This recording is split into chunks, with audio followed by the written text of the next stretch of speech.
Assalamualaikum warahmatullahi wabarakatuh. Perkenalkan, nama saya Nur Izzatil Lahmi, mahasiswi dari Universitas Islam Negeri Sultan Haji Muhammad Idris Samarinda, Fakultas Tarbiyah dan Ilmu Keguruan, Program Studi Pendidikan Agama Islam. Di sini saya membuat video ini bertujuan untuk memenuhi salah satu tugas mata kuliah bimbingan konseling dengan dosen pengampu Ibu Mujahidah SAG, SPSI, MSI. Video yang saya buat bertemakan praktek konseling individu, yang dimana di dalam praktek tersebut melibatkan satu konselor dan satu klien. Di sini saya bertugas sebagai konselor dan teman saya bertugas sebagai klien.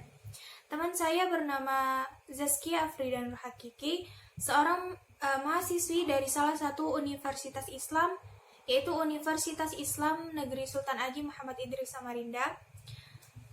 Di sini dia merasa sangat kebingungan dan takut menghadapi situasi yang sedang dialaminya. Zaskia saat ini mengalami kesulitan berkonsentrasi saat belajar, yang dimana disebabkan karena lingkungan belajar yang tidak mendukung. Kemudian ia mengalami kesulitan untuk mengatasi masalah tersebut, dan ia juga takut jika masa depannya itu terbengkalai.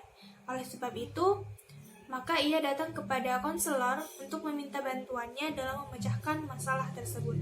Assalamualaikum, Bu. Ya. Waalaikumsalam, silakan duduk. Terima kasih, Bu. Ya. Senang sekali bisa bertemu denganmu hari ini. Sepertinya ada sesuatu yang penting sehingga membuat kamu bertemu saya di sini. Juga. Iya, Bu. Sebelumnya saya mohon maaf. Apakah hari ini Ibu mempunyai waktu luang? Sepertinya hari ini Ibu tidak banyak memiliki kegiatan dan juga tidak memiliki janji bersama orang lain. Mungkin hari ini kamu ingin menyampaikan sesuatu kepada saya? Sejujurnya saat ini saya mempunyai masalah yang cukup mengganggu pikiran saya, Bu. Oh, begitu. Mungkin jika kamu tidak keberatan, kamu bisa menceritakan masalah itu kepada saya. Sejujurnya saya bingung, Bu. Saya bingung harus mulai menceritakan permasalahan itu dari mana. Karena permasalahan ini sudah berlangsung selama beberapa hari, Bu. Oh, permasalahannya sudah berlangsung beberapa hari ya? Mungkin selama beberapa hari ini kamu sudah merasa tidak nyaman, bukan? Iya, Bu. Betul sekali. Itu yang saya rasakan dalam beberapa hari ini. Ibu bisa mengerti kok bagaimana perasaanmu. Jadi, cobalah kamu ceritakan masalah tersebut itu kepada Ibu sekarang. Jadi begini, Bu. Saya sekarang itu merasa kesulitan dalam belajar, dan akhir-akhir ini saya itu sangat sulit untuk berkonsentrasi saat belajar. Bahkan minggu yang lalu nilai mata kuliah saya itu jelek, Bu.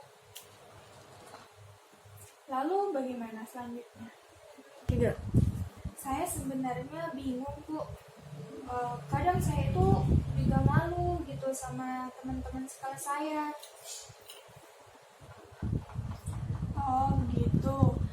Jika boleh Ibu tahu, apa yang menyebabkan bisa timbulnya perasaan seperti itu, dan perasaan malu terhadap teman-temanmu gitu? Saya malu karena keadaan saya, Bu. Bahkan terkadang saya itu merasa kecewa dan bingung terhadap diri saya sendiri gitu. Karena kadang saya itu mendapatkan nilai yang jelek, sedangkan teman-teman saya itu mendapatkan nilai yang bagus. Lalu jika kamu merasa malu ataupun kamu merasa berbeda dari teman-temanmu, apa yang biasanya kamu lakukan? Tidak. Biasanya saya itu lebih sering di kelas, Bu. Saya kadang tuh merasa minder dengan teman-teman saya yang prestasinya itu sangat bagus. Dan juga kadang saya sering melamun sendiri, Bu. Tidak. Ibu sangat paham, Nak, dengan perasaanmu. Tapi apakah kamu menjauh dari teman-teman dan hanya terdiam di kelas itu menjadikan perasaanmu merasa lebih baik? Tentu saja tidak, Bu. Saya merasa takut, Bu, jika saya itu tidak bisa menyeimbangkan kepintaran teman-teman, dan saya juga takut jika tidak mengikuti materi perkuliahan dengan baik, Bu. Tidak. Baiklah, Nak. Tapi sebelum kita lanjutkan pembicaraan ini, jika Ibu tidak salah dalam memahami permasalahanmu, tadi kamu mengatakan bahwa kamu itu merasa kesulitan dalam belajar, kemudian baru saja kamu juga mengatakan bahwa kamu itu malu terhadap teman-temanmu karena khawatir tidak dapat menyeimbangi dan mengikuti materi perkuliahan dengan baik. Nah, jadi sebenarnya yang manakah yang menjadi permasalahanmu yang paling penting gitu, dan yang mana mengganggu pikiranmu pada saat ini? Sebenarnya semuanya sih, Bu, karena kedua permasalahan ini tuh benar-benar membuat saya merasa terbebani gitu. Tapi memang yang paling penting itu sebenarnya adalah masalah yang berkaitan dengan kesulitan belajar. Terus keadaan ini tuh benar-benar membuat saya takut akan masa depan saya, Bu. Saya itu takut jika tidak berhasil dalam kuliah ini, dan juga saya itu tidak ingin membuat orang tua saya itu kecewa. Tidak. Oke, baiklah. Sepertinya kamu sudah mulai memahami permasalahan yang sedang kamu hadapi saat ini. Iya, Bu, sudah paham. Tapi kadang saya itu masih bingung apa yang harus saya lakukan untuk menghadapi permasalahan ini. Sekarang tuh gini, Nak, bukankah yang menjadi niat dan tujuanmu mengikuti perkuliahan di kampus itu adalah untuk belajar dan menuntut ilmu? Tidak.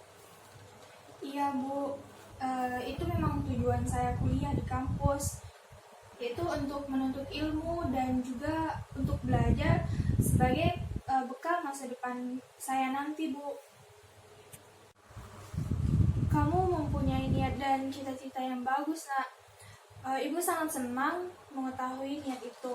Lalu, sudahkah kamu memiliki cara untuk mengatasi permasalahan ini? Tidak.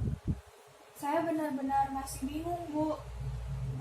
Maka dari itu, saya datang ke sini untuk menemui Ibu, untuk meminta bantuan untuk bisa saya itu menyelesaikan permasalahan ini. Tidak. Baik, Nak. Jadi gini, Ibu bisa memahami bahwa keadaan yang seperti ini itu bukanlah suatu hal yang mudah untuk dijalani. Akan tetapi sesungguhnya itu kamu tidak perlu merasa malu ataupun kamu merasa minder gitu terhadap teman-temanmu atau dengan keadaanmu saat ini, karena kamu itu harus tetap semangat dalam memperbaiki cara belajarmu. Kenapa harus begitu, Bu? Coba sekarang kamu pikirkan dan merenungkan hal ini bersama-sama. Kamu itu masih diberi kesempatan untuk yang namanya dapat mengikuti kuliah di kampus ini. Terus, bukankah itu hal yang sangat luar biasa, bukan? Nah, jadi tidak semua orang itu memiliki kesempatan tersebut, kesempatan untuk menempuh pendidikan. Banyak anak-anak di sana itu ingin meneruskan pendidikan. Pendidikan mereka itu ke perguruan tinggi, tapi banyak juga yang gagal disebabkan oleh banyaknya faktor yang menjadi penyebab tersebut. Tapi tidak demikiannya hal ini denganmu. kamu itu masih dapat kuliah dengan lancar sampai saat ini, bukankah begitu kan?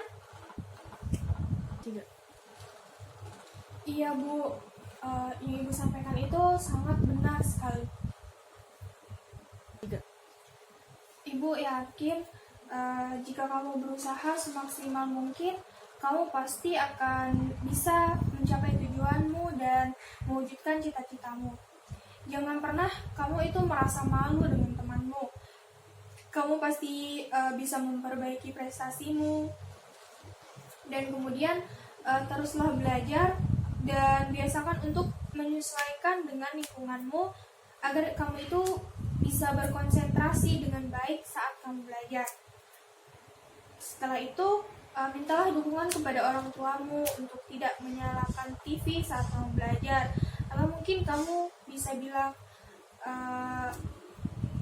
atau mungkin itu menjadi salah satu faktor kamu tidak dapat belajar secara maksimal. Iya Bu, saat ini saya akan melakukan seperti yang Ibu katakan. Tapi bagaimana saya harus menghilangkan rasa malu saya tersebut itu dalam bergaul bersama teman-teman saya, Bu? Ibu rasa tidak akan ada masalah yang berarti, karena segala sesuatu itu tergantung pada diri kita sendiri gitu. Jika kita mampu membawa diri kita dengan baik, maka semua orang akan menerima kehadiran kita dengan baik. Cobalah untuk kamu itu membuka dirimu dengan bergaul kepada teman-temanmu dan kemudian bergabunglah bersama teman-temanmu. Jangan menarik diri dari mereka, karena dengan kamu menghindar itu tidak akan pernah menyelesaikan masalah kamu. Baik Bu, saya akan mencoba untuk melaksanakan dengan baik dari saran yang telah Ibu berikan, meskipun mungkin saya butuh waktu yang cukup lama, Bu. Tidak. Memang harus gitu, Nak. Cobalah rubah cara belajarmu agar setiap kamu belajar itu bisa memperoleh hasil yang baik. Dan juga cobalah mulai besok itu melakukan belajar di pagi hari setelah menunaikan ibadah salat subuh, karena udara dan suasana di pagi hari itu pasti sangat sejuk dan tenang, dan itu juga akan bisa berpengaruh pada proses belajar, karena di saat pagi itu pikiran kita itu masih fresh gitu dan tidak terbebani oleh yang lain-lainnya. Dan yakinlah kamu, pasti kamu itu bisa berhasil dan bisa meningkatkan prestasimu untuk lebih baik ke depannya. Karena setiap manusia itu pasti akan mengalami yang namanya suatu masalah. Tapi jangan jadikan masalah itu tuh sebagai keminderan, tapi jadikanlah suatu cambuk untuk terus maju dan menjadi lebih baik lagi. Iya Bu, benar sekali apa yang Ibu katakan. Saya benar-benar sudah mengerti Bu, bahwa saya itu harus bisa menerima semua dengan ikhlas dan terus belajar agar saya itu bisa menggapai cita-cita saya, Bu. Alhamdulillah kalau begitu. Jadi bagaimana perasaanmu sekarang ketika kamu sudah menyampaikan semua permasalahanmu itu kepada saya? Alhamdulillah, sekarang saya sudah merasa lega dan lebih tenang, Bu, dengan saya bercerita kepada Ibu, dan beban saya itu seperti merasa berkurang gitu. Dan saya rasa sudah cukup saya bercerita kepada Ibu hari ini. Terima kasih atas waktunya dan nasihatnya, Bu. Dan kemudian saya mohon pamit dulu ya, Bu. Baiklah, Nak. Sama-sama. Terima kasih juga telah datang di sini, dan saya ucapkan selamat siang dan hati-hati.